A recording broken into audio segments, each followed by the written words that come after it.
wabarakatuh. Perkenalkan, nama saya Novita Irawan, mahasiswa Universitas Bina Sarana Informatika dengan NIM 22180640 dengan jurusan Administrasi Bisnis. Pada kesempatan kali ini saya akan membahas video tentang cara penanganan tamu. Pasti semua penasaran kan bagaimana?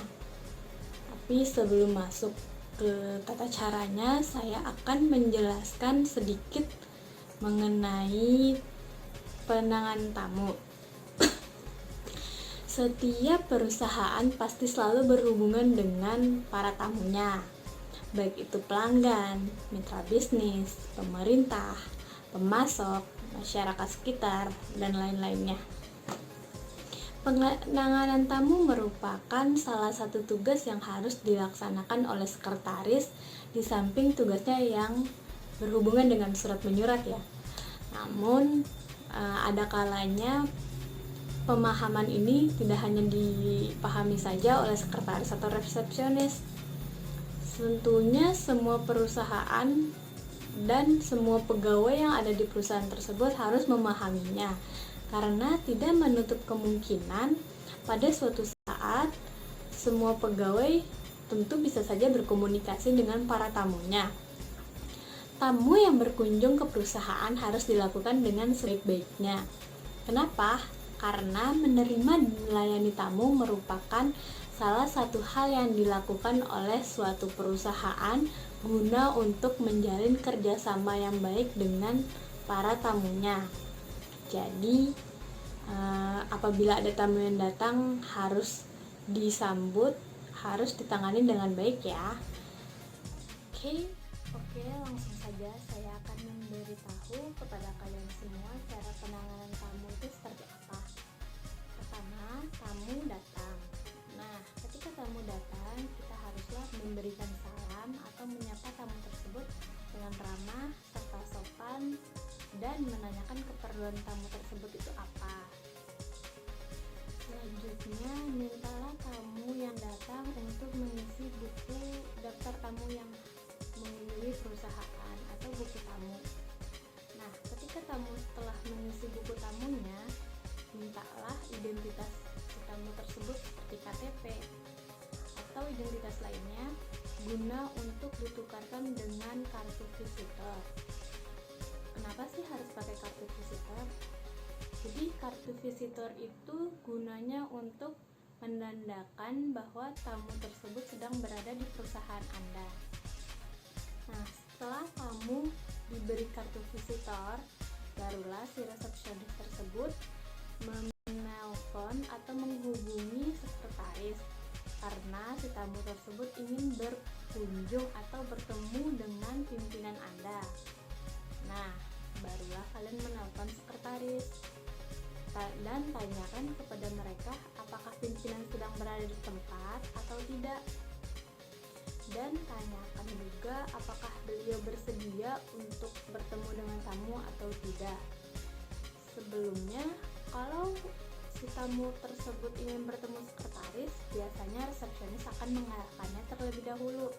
Misalnya, sekretaris berada di lantai 5.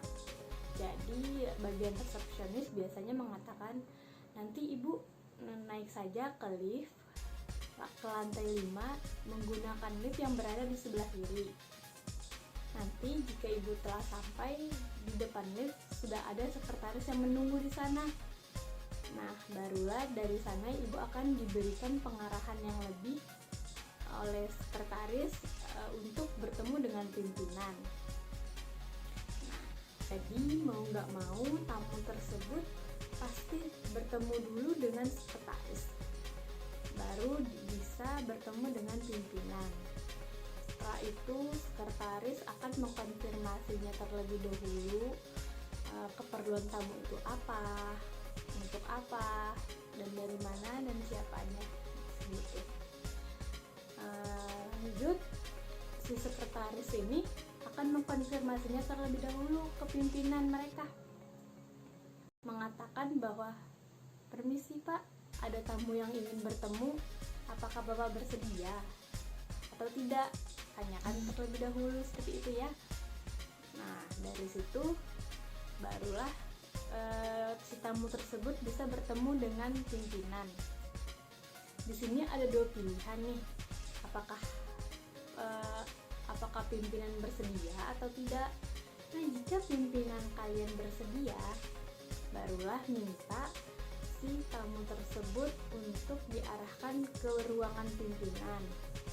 Baru sekretaris akan memperkenalkan tamu tersebut kepada pimpinan, dan setelah diperkenalkan, sekretaris akan mengundurkan diri dari ruangan tersebut. Jika pimpinan Anda menolak, maka Anda harus mengatakan kepada tamu dengan alasan yang cukup logis. Dan jangan sekali-sekali Anda mengatakan kepada tamu dengan alasan yang tidak sama sekali berhubungan dengan pekerjaan. Misalnya, maaf Bu, pimpinan sedang tidak berada di tempat, beliau lagi makan. Jangan ya, bilang saja seperti, maaf Ibu, pimpinan kami sedang berada di luar kota, jadi Ibu tidak bisa bertemu. Nah, jika kalau pimpinan tidak berada di tempat, namun pimpinan bersedia menggantinya di hari lain, maka tugas si sekretaris tersebut mengatur jadwal pertemuannya di hari lain atau membuatnya agenda di hari lain. Dan untuk bagian closing biasanya seperti ini. Nah, kalau tamu tersebut sudah bertemu dengan pimpinan, otomatis tamu tersebut akan kembali lagi ke bawah, ke bagian resepsionis kan. Jadi tamu tersebut kembali guna untuk menukarkan kartu visitornya tadi dengan identitasnya yang dipinjamkan kepada resepsionis tadi. Nah, dari situ dan jangan lupa kalian mencatat kapan tamu tersebut keluar. Dan jangan lupa untuk mengucapkan terima kasih bahwa tamu telah mengunjungi perusahaan Anda, dan barulah kalian baru mengucapkan salam. Nah, itu dia ya video cara penanganan tamu yang menurut saya gitu ya. Apabila pada kesempatan kali ini dalam video ini terdapat kesalahan atau kekurangan, saya mohon maaf yang sebesar-besarnya. Saya ucapkan terima kasih. Assalamualaikum warahmatullahi wabarakatuh.